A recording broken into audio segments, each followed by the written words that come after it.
सत्ता की लालच में ना फैलाओ समाज में ध्रुवीकरण का रोग, आपकी हस्ती मिटा देंगे हम भारत के लोग। जय हिंद कि हार गए तो क्या हुआ, झोला उठा के चल नहीं देंगे, यही डटे रहेंगे। ने मुझे बजट के ऊपर बात करने के लिए मौका दिया, मैं आपका तहे दिल से शुक्रिया अदा करती हूँ। हम भारत के लोग, जो हमारे संविधान की प्रस्तावना है, इन 4 शब्दों में भारत की ताकत और महानता छुपी है। न कोई जात, न धर्म, न भाषा, न पहराव, सिर्फ हम भारत के लोग। इसी में ही हमारी पहचान है और इसी में हमारी गरिमा बसी हुई है। पर पिछले कुछ सालों में इस पहचान को, इसी ताकत को धर्म की राजनीति से कमज़ोर बनाया गया है। आज 2024 के बजट पर बात करने के लिए आपने मुझे मौका दिया। मैं थोड़ा आपको इतिहास में ले जाना चाहती हूँ। हम सब जानते हैं और पूरा विश्व ये मानता है कि कुछ शतकों पहले भारत सोने की चिड़िया थी।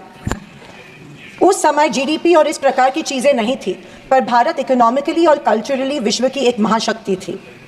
और हम ये भी जानते हैं कि भारत में शूरवीरों की कोई कमी नहीं थी। बावजूद इसके मुट्ठी भर हमलावरों ने हमें कई बार लूटा, और न सिर्फ लूटा, हमें सैकड़ों साल गुलाम बनाए रखा। ऐसे क्यों हुआ? पहले मुगल, फिर अंग्रेज ने भारत पर राज किया। ये वो कर पाए क्योंकि सोना, चांदी, हीरे जवाहरात, पैसे की कोई कमी नहीं थी। लेकिन कमी सिर्फ एक बात की थी, और वो थी सामाजिक एकता की। धन, दौलत, ताकत कुछ मुट्ठी भर राजाओं और समाज के ठेकेदारों के पास थी। 90% समाज प्रताड़ित था, और मैं ये कहूँगी कि जानबूझकर इन्हीं समाज के ठेकेदारों के द्वारा देश गरीब रखा गया था।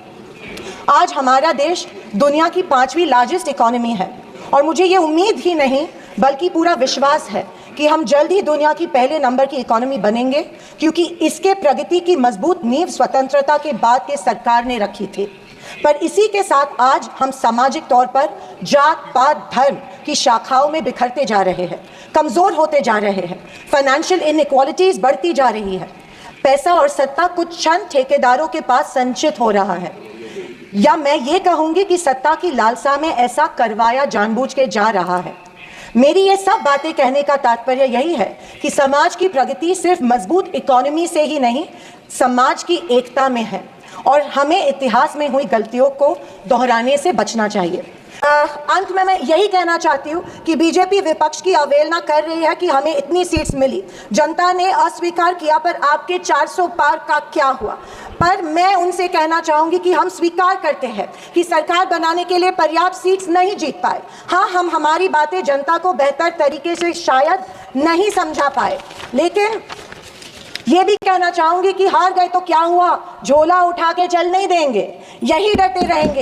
एक मजबूत विपक्ष के रूप में भारत की जनता की आवाज़ बुलंद करते रहेंगे, सिर्फ और सिर्फ इस देश के लिए और इस देश के जनता के लिए। और आखिरी कुछ शब्द कह के मैं समाप्त करना चाहूँगी कि सत्ता की लालच में न फैलाओ समाज में ध्रुवीकरण का रोग। सत्ता की लालच में न फैलाओ समाज में ध्रुवीकरण का रोग, आपकी हस्ती मिटा देंगे हम भारत के लोग। जय हिंद, धन्यवाद, जय महाराष्ट्र। धन्यवाद। अन्य सदस्य